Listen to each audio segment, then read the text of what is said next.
you've got a new partner. How new? When did you start going out with her? January 2016. Thank you, sir. You're a single mum that did back-breaking work to bring your son up. Yeah. What I personally know about that is that you would have a very, very strong imaginary opinion about the type of woman he would bring home. No. I actually really liked her. You did? Yeah. What do you believe the problem is between mum and girlfriend? Well, my mum calling her stuff, that might be the problem. It was all down to basically with obviously the fact that my mum lived in Sheffield and we live in North Wales, Rachel's mum was going to buy the pram. My mum said she wanted to buy it. Rachel's mum said, fine, if that's what you want to do. So me and Rachel got on the lookout for a pram and we found one which was £500. So I rang my mum, I was on my way home from work at the time. It was a glorious day, I can remember it like it was yesterday. And You're not Wincy Willis. I'm not interested in the weather. No, I know, I'm just... so, yeah, I'd said it was £500 and then she turned around and she went, that's too much, you'll get what I give you. So Goodness me! That was the response And from that, she's the most vile, disgusting woman in the world? No, there's more, obviously, after I'm sure there's before. more. Let's fast forward. You ended up in this relationship. What was said? She called her a... Why? I didn't. Nonsense. I've never, ever called that girl anything. Ever. Who told you this language was used? Were you there? I was there. That is complete lies. I had the abuse thrown at me. Rachel already wasn't speaking to me because Jordan had tried to get me involved in an argument that them two had had, which I'd said I didn't want to get involved because I didn't want to fall out with Rachel. There was a fight! She called me and told me everybody hated me.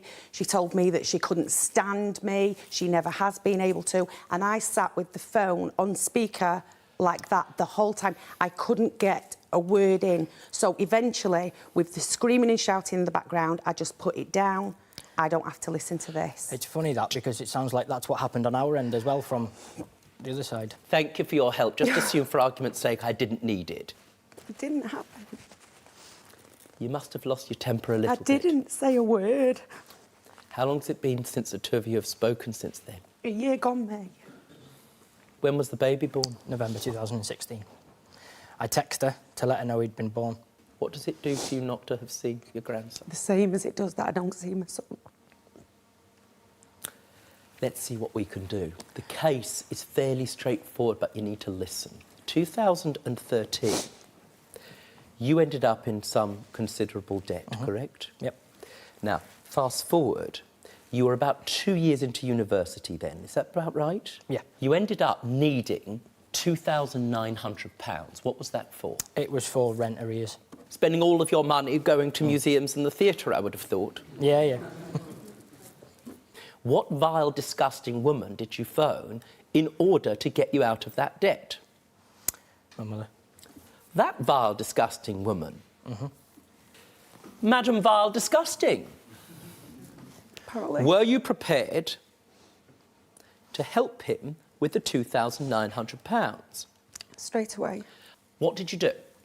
I got in touch with the landlord that he owed the money to. This letter that's been pulled up on screen, which I've seen, can you explain what it is, madam? That's part of the letter that I sent to the landlord via email, which is recorded. What happened? Because she sent that letter. What was the benefit to you? It was resolved. Yes, it was resolved. This is like catchphrase for morons. Say what you see. It meant you avoided court, sir. Did you ask your son to put down in writing, my mum has got me out of debt in respect of my rent and other difficulties, I owe her £2,900? I didn't. Has he paid any of this money back? He did pay some back. How much and when? I can't remember. It was a small amount. I paid back £1,900 because, as you can see in the bank statement that I've provided, some of it had been swallowed. Well, let's just pause. There is a claim here. Your claim against Jordan is for £2,900, Yeah. which is very simply the total that you paid to this landlord, which is you don't have an enforceable contract. The second part is that I've already paid a significant sum. of this back. Do you accept that or not? No. Well, what evidence do you have that you've paid some of this? Do you want my copy? Yes, please. I've put an arrow on it to point out that I've paid back £1,900. It was meant to be £2,000, and then I was £100 short. £1,900 was transferred to your account. That would leave, assuming you have an enforceable debt here at all, £1,000 outstanding. Look at that account. It's in black and white. What's good about black and white is it can't tell me porky pies. Do you understand? Yeah. Do you accept that he paid that £1,900 to you? That wasn't for the full amount of what he owed. I know that. That was... I might not be Carol Vorderman, but I can do the sums. That was for also what he's previously owed me. Where's the evidence of that? What did he owe you? I bought a car that he rolled within OK, that's the one which I paid... Talking! Yes, tell me. You'll have a chance to respond. He rolled it within 24 hours and wrote it off. How old were you? 19. They're not grown-ups. I filled his cupboards with food. That's got nothing to do with fed this. him and his friends Sunday dinners. I've set up house for him, or helped set up house for him. I've transferred money when he's needed it. I've sent down tobacco in the post for him. I've been there every single moment to provide. I've ordered a double bed, a mattress, and had them sent to his house. For more Judge Rinder cases, click here. And if you've got a legal issue yourself, get in touch with us by clicking over here.